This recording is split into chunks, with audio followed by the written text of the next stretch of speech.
This video is brought to you by World of Myths, a new strategy card game where you can play as a leader from your favorite mythology, gain reputation and prove yourself worthy, defeat your opponent by destroying gods or their temples. Jump into the gameplay by clicking the link down below. I'm excited to see you on the battlefield.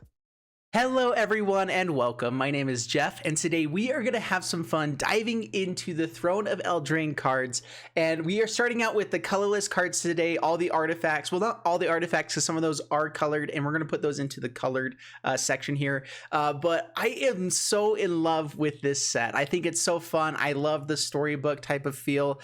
It's surprising to me that it's never been done before, at least with Wizards, and I'm so glad they're actually doing it, and I'm here to kind of witness this. And so we're going to jump into each of these cards. I'm going to give a quick review of just my quick take on the card itself, if I think it's going to be good or not, and then kind of go into if it's good for, you know, limited, for constructed, and then really just like fun things that I want to do with the cards and things to kind of be looking forward to. And then then we'll just kind of go through each of them pretty quickly here. I don't want to spend tons of time, but we do have to get through all of these. I'm going to be getting through a lot of these in the next 2 days because starting Monday we are doing the Throne of Eldraine pre-release, and so I'll be involved with the pre-release. Thanks for Wizards of the Coast for sponsoring me. I have to say that every time. And so we're going to be jumping into that later on, but today we're going to jump into just kind of the cards, overall thoughts and reviews. So Clockwork Servant.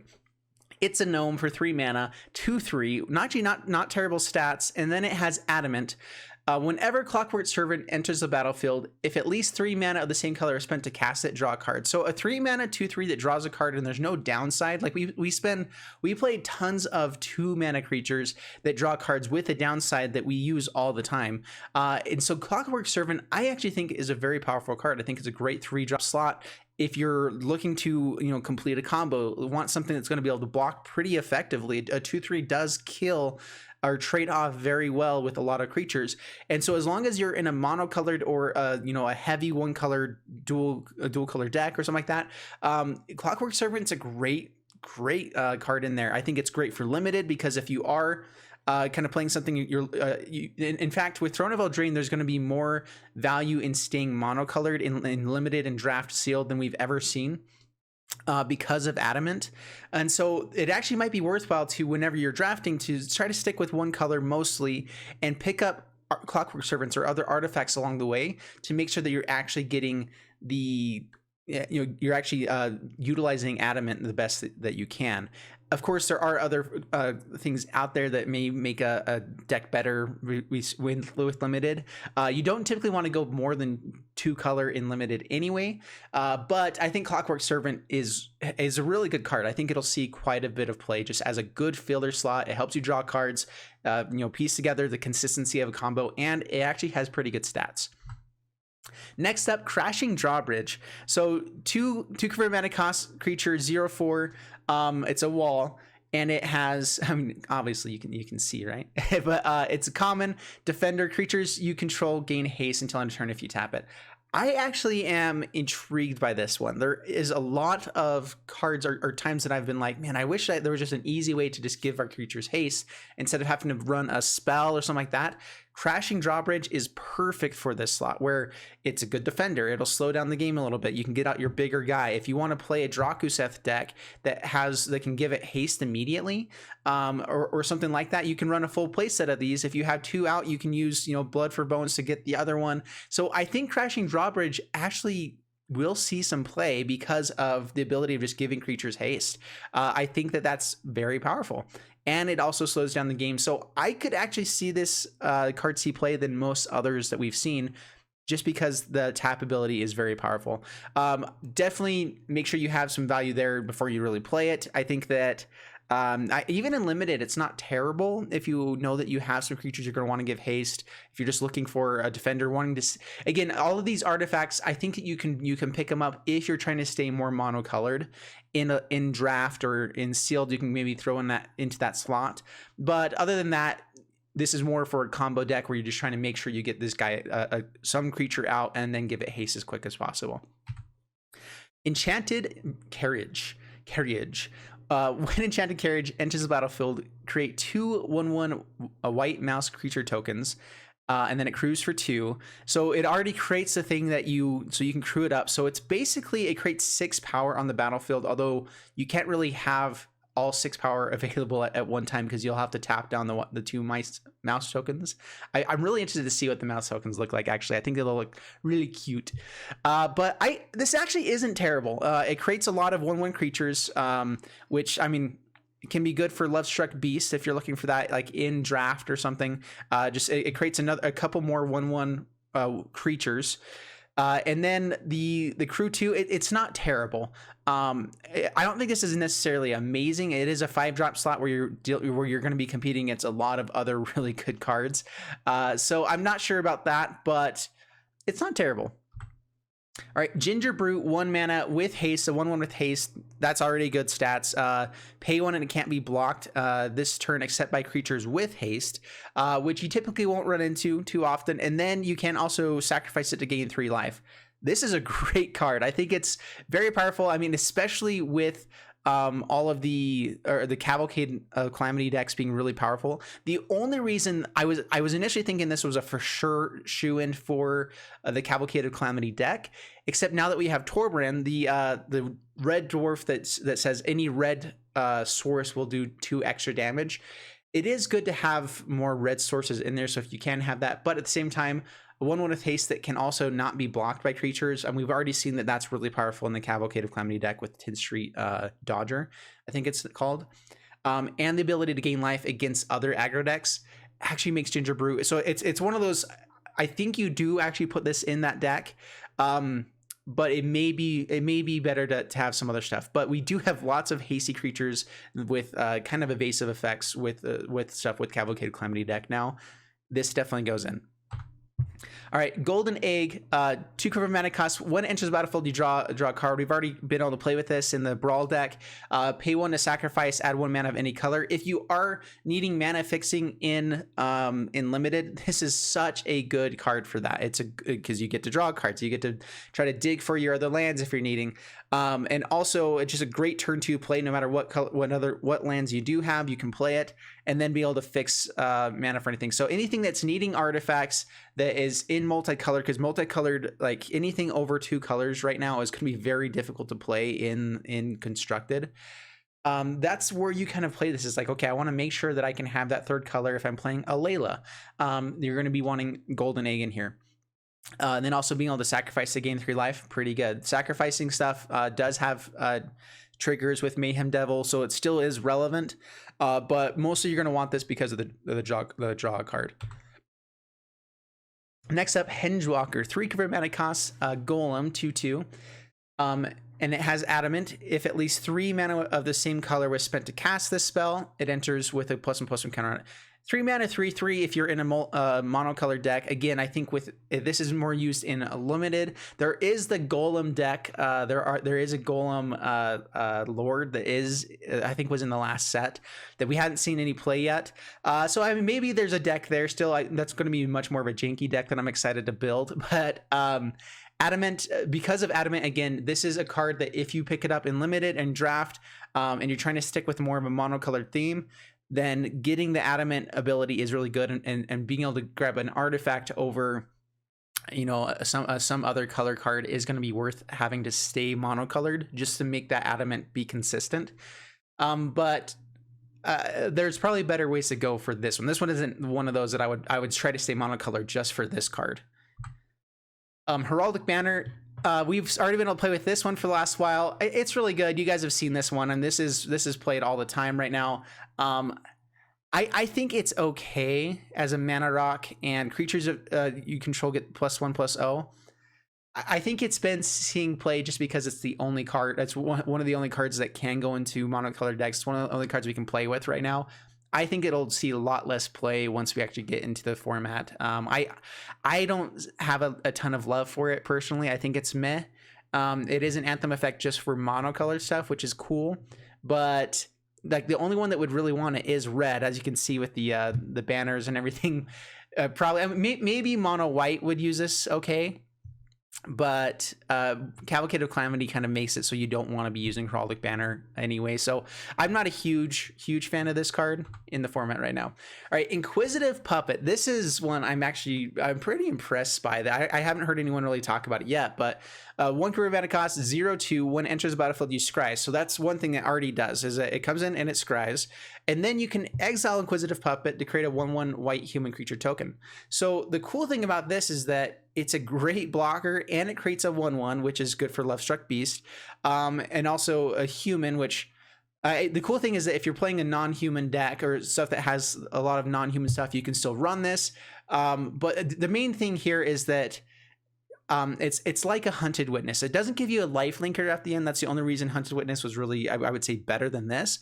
But you get a scry, you get to have it exile itself whenever you block something really big, and so you can block a lot of damage twice with this card. For 1 mana, that's pretty good just on a defensive side, and it scries as it comes down. So I could see this see play in a lot of different decks, just because it's not bad. It's not terrible whatsoever. And if you do want to trade off someone swinging it in, you can exile this quickly into a 1/1 and then block with a 1/1 to kill something with 1 toughness. And there are a lot of 1 toughness creatures out there, so this could actually be pretty effective there. All right, next up, Jousting Dummy. 2 mana, 2/1, a Scarecrow Knight, which I think is really fun. Pay 3 and it gets +1/+0 until end of turn. It's meh. I don't think it's going to be amazing. Limited, even in limited, I don't think it's great. I mean, a 2 mana 2/1 is not terrible, and it does have at least a little bit of an upside if you need to trade off or get a little bit more damage in towards the late game. You could, pay quite a bit to get in for more damage, but I think there's a lot of other cards you're going to want to pick before this one. Lockthwain Gargoyle, 1 converted mana cost, 0/3. For pay 4, it gets +2/+0 and gains flying until end of turn. So it can't do anything basically as it comes down, but it is a 1 for mana cost card. It does slow down the game. So again, this is one of those, all of these, if you're trying to stick with a monocolored thing, then yeah, sure, it's an okay thing to pick up just to stay monocolored. But that's really the only place I would really see it. I'm not a huge fan. Lucky Clover. So here we are. 2 converted mana costs. Whenever you cast an adventure, instant, or sorcery spell, you copy it. You may choose new targets for the copy. This is actually really powerful. So specifically with the knight that came in the Brawl decks, that whenever it enters the battlefield, it does X damage, which is equal to the number of knights. Or so a target opponent loses X life and you gain X life, where X is the number of knights you control. So Lucky Clover, and this does stack, I believe, because it'll still, each one of them will copy the instant or sorcery spell that comes in with that. So if you have like 5 knights out there and a couple of Lucky Clovers and that card, which is a one career mana cost spell, or I think it's a sorcery on the adventure, then you will be able to, and it's called Curry Favor is the adventure side. I actually don't remember the knight's name, but that's really good. Like, you can end up doing like 10 to 15 points of damage pretty easily. Of course, like easy, maybe like you have 3 or 4 knights out. That's typically about how many you can get out before boards get wiped or whatever. But Lucky Clover can do a lot of damage with that, and so that's probably the main one that I'm looking forward to with Lucky Clover. But even in a tempo deck with the card that bounces, the fairy that bounces stuff, and then you get to play it in, that's also really good. There's a lot of good things you can do with Lucky Clover. I'm intrigued to see exactly. I don't know a ton of broken adventure spells or sorceries off the top of my head right now that would make this really, really broken at the moment. And it's very limited to just this set unless we see adventure in the future. But for now, we probably won't see tons of it. So anyway, sorry, I spat on this. There we go. Okay, next. Prophet of the Peak, 6 of mana cost, 5/5, not terrible. When it enters the battlefield, you scry 2. Again, this is a great card for limited if you're trying to stick in more of a monocolor, and even if you are in multicolored or whatever, and you just want to have something good on the top end that you can consistently play. This is exactly what you're looking for on that. It's just like, all right, I can play it. It's a 6 mana 5/5, not great for the stats for 6 mana, but in limited that sometimes is good enough, and it gets you scry 2, so you can kind of stay in the game in the late game. Can actually be pretty powerful. Roving Keep, 7 converted cost, 5/7, defender, so it cannot attack unless you pay 7, and then Roving Keep gets +2/+0 and gains trample until end of turn. It can attack this turn as though it didn't have defender. It's a meh card. I think this is, I mean, on turn 7 of a limited game, a 7/7 with trample that you have to pay every turn to get it to have it be attacking still can win games. So yeah, it's a bomb. It's still a bomb that's going to be on the battlefield. 7 toughness is really hard to kill, and the fact that it has trample when you pay for it is good. It's just that sometimes you're not going to want to be paying for 7 for this every single time. So that's if there are other cards you can find, great, but this is a good finisher in any limited deck, and so I would pick one up, but I wouldn't necessarily pick it up right away. It's more of like towards the end if you can find it. During a draft, I think it's worth picking up at least one into a deck. All right, Scalding Cauldron, 1 convert mana cost artifact, pay 3, tap it, and sacrifice Scalding Cauldron. It deals 3 damage to target creature. Again, decent. This is actually really good removal in limited. Not too shabby at all. It's a good turn 1 play to at least get it out there, and then you can pay 3 to kill something anytime you need to, which pay 3 of anything to be able to kill a creature in limited is amazing. Only does 3 damage to target creature. I wish it was a little more versatile to like kind of go towards planeswalkers or something like that, but it's good. Not too shabby at all. Shambling Suit, 3 convert mana costs, star and 3. So its power is equal to the number of artifacts and or enchantments you control. This is actually a pretty powerful card. We've already seen the constructs from the Scion of Urza Karn that artifacts getting power and toughness equal to the number of artifacts out there can get up really quick, really powerful, really quick. We are losing a lot of treasures, but we are gaining all the food tokens. So I think you could actually build a deck kind of around Shambling Suit and have him be, a 7 power for 3 mana, which is good. We've already seen that. That's really good. It's just right now there's also other things out there that do even better. But maybe like a fling deck could be pretty fun with this. Just seeing if we can get as many artifacts out there as we can. So there's some fun stuff that we can do with Shambling Suit, I think, out there. Do you want this in a limited deck? I'm not sure if you want this in limited. It depends on how many other artifacts or food tokens you're going to be able to create. But even if it is a 3/3 for 3 in your deck and you think you can consistently get there, great. If it becomes a 4/3, a 5/3, absolutely grab it up if you think you can be doing that consistently. All right, Signpost Scarecrow. Excuse me. So 4 convert mana costs, 2/3 with Vigilance, and you can pay 2 to add 1 mana of any color. So kind of a mana fixing thing here as well. If you are in a multicolored deck in limited, that's where this is going to be used. Paying 2 to get 1 mana of any color, not really worthwhile in other places though. So I'm not a huge fan there. Golden Egg is better if you're going to be in constructed, of course, anything like that. If you're really needing something that mana fixes, just because 3-color decks are going to be very difficult in this set. So I think that it's decent in certain limited decks. Sorcerer's Broom, 2 convert mana costs, Spirit, 2/1. So it is a spirit. Whenever you sacrifice another permanent, you may pay 3. If you do, create a token that's a copy of Sorcerer's Broom. So the first thought that I have with this one is Kaikar. So you are sacrificing other spirits to gain mana. So you're already limiting the cost of Sorcerer's Broom there anyway. So you can actually create almost an infinite loop. Like it's a little bit, you're going to have a little bit of mana to spend as well, but you sacrifice 2 spirits to gain enough red mana.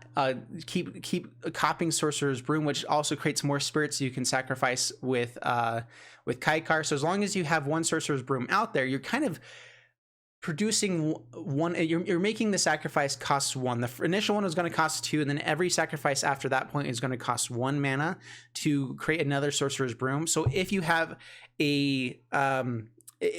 like a Sir Grim or some aristocrat style thing, if you're trying to get things trying to sacrifice more stuff, with Kaikar out there, you can do some stuff there. The issue is that you're already in Jeskai for Kaikar. You're kind of outside of the colors. You're gonna have to play 4 color to do anything with aristocrats for the sacrifice abilities.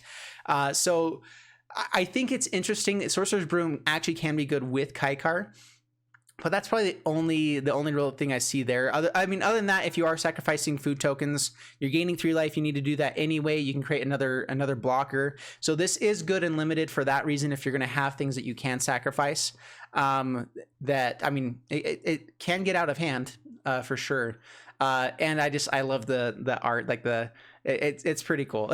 I think overall it's fun to dive into the Sorcerer's Apprentice type of stuff. Anyway, Sorceress Spyglass, 2 chromatic casts, artifact. We've seen this one before. It is great. It's a good sideboard card. I don't think you really play outside of sideboard necessarily, but as it enters battlefield, look at an opponent's hand, then choose any card name, activate abilities of sources with the chosen name can't be activated unless they're mana abilities. So because of the food tokens out there, this actually could be pretty good. It can stop things from activating food token abilities.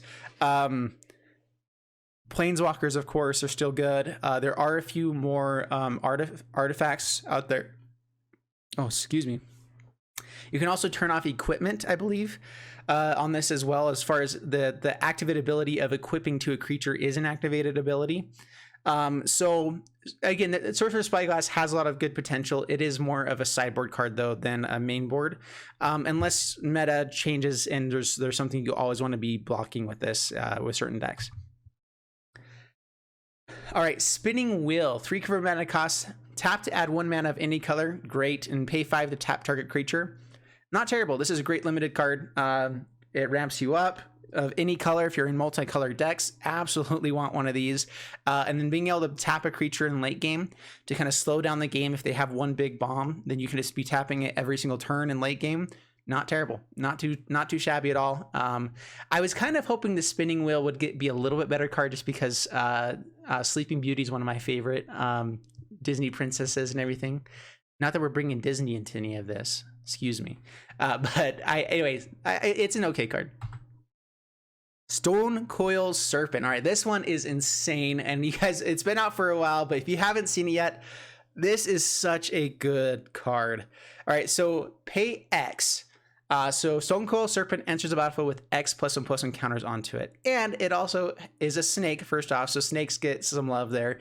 It has reach, trample, protection from multicolored. So protection from multicolored, it is very, very good. Like, there are so many decks, especially Esper Control out there, all these kinds of things, that almost all of the removal is multicolored removal. And so it almost gives Stonecoil Serpent not just hexproof, but protection from multicolored. So any creature out there that is multicolored, all of the afterlife tokens that are still gonna be around, I'm sure, all of the cards that are multicolored, you can swing past without even having them block. So Stonecoil Serpent, very, very good. It has reach and trample and protection from a very important source. At the same time, monocolored stuff can still hit it. A lot of the enchantment base removal is still monocolored. So yes, Stonecoil Serpent, very good card. Reach, trample, protection from multicolored, going to be very, very effective. I'm interested to see how many decks pick this up. And at what point is it actually worthwhile to be playing? If you want to make sure you're playing at 4 mana or more every time, or if you're wanting to go for the big, of course, if you have Nis out, you can pay 12 for this and it's going to be insane. And then you have the defender guy that gives it haste. That could be very good. Anyway, so build your own Galta. Anyway, we'll see. Next one. Weapon Rack, 4 mana cost. So I'm actually very interested in this one. So it enters the battlefield with 3 +1/+1 counters on it. Then you can tap and move a +1/+1 counter from Weapon Rack onto target creature. Activate this ability only anytime you would cast a sorcery. This is really, really good for a proliferate type of deck because it's just a consistent way that you can be putting counters onto stuff. Is it decent in a limited format? Yeah, it's okay. But yeah, in proliferate, the cool thing is that you can also keep getting the counters onto the weapon rack itself, and then keep moving counters onto the creatures that don't have them. So then you're proliferating more and more and more. It creates a lot of possible power onto the battlefield. But at the same time, it's 4 mana cost. Like, I think this would be really good at 3 mana. It'd be really, really good at 2 mana. But 4 mana it's pretty far out there for something that is like, it only creates 1 power on the turn it comes out for 4 mana. Meh, not very good at all. And then only 3 power overall for 3 turns. So only if you're doing something with those +1/+1 counters is this actually good. I think if you're not really doing something with those, then it's kind of a meh card, is my thoughts. But could be good with Proliferate. If you're all in on that, then it might be worth having, just because it's a consistent way to be getting counters onto creatures that otherwise wouldn't be able to have it, and that will be good. All right, Witch's Oven. 1 mana, sacrifice a creature, then you can create a food token. If the sacrificed creature's toughness was 4 or greater, create 2 food tokens instead. I think this is amazing. This is going to turn on a lot of food type decks where you're going to need those food tokens to really do much else. Witch's Oven, I think, if you are trying to create lots of artifacts out of creatures, it also is a great way to actually sacrifice creatures for cheap or for free. You know, you can only do 1 per turn with a Witch's Oven, but if you're playing 4 of these, you're hoping to get 2 or 3 out towards late game when you're trying to combo off. And being able to sacrifice 2 creatures to kind of start snowballing other stuff going, and then also creating food tokens, which sacrifice as well, or will turn on other abilities. So I think Witch's Oven is going to have a chance in the right deck, although I'm not sure what that right deck is necessarily. I think that's the last one. So we went in alphabetical order, of course, there. But I hope you guys enjoy this type of video. I'm going to be doing one of these for each of the different colors, and then multicolored with the lands. But I am glad that you guys were able to be here today. If you like this kind of stuff, please like and subscribe. Let me know down in the comments below what things you guys want me to be talking about a little bit more. And I'll see you guys in the next one. Thanks so much, and bye-bye.